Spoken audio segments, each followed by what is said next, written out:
This is one of my favorite techniques in trigonometry. It kind of bridges the gap between trigonometry and algebra and shows you how you can use one to help you with the other. This is also another very helpful technique in calculus.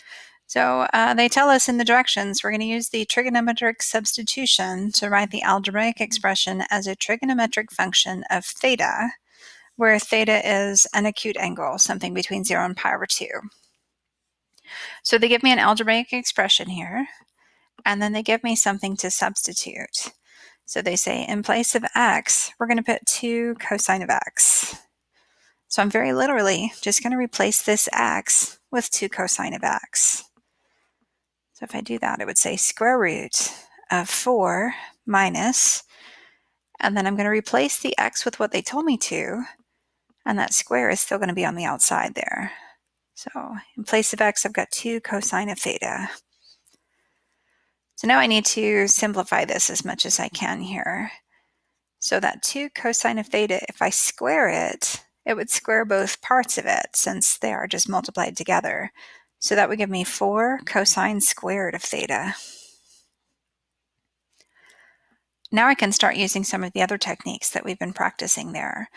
So I see 4 minus 4 cosine squared. I've got 2 terms there, and they have a common factor. They've got a common factor of 4.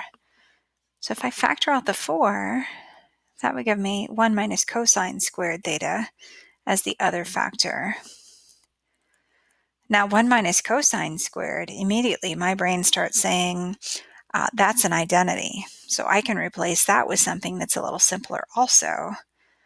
1 minus cosine squared is the same as sine squared. Okay, and now that I've got this where I've got a trig function, I've just got 2 things multiplied together inside the radical, I could actually take the square root of each of those things separately, and it would be equivalent to the original. So I'm going to go ahead and split that up just for notes purposes so you can see what I'm doing. Now, the square root of 4 is 2, and the square root of sine squared is sine. So this would just be 2 sine of theta. And that would be my simplified version in terms of theta.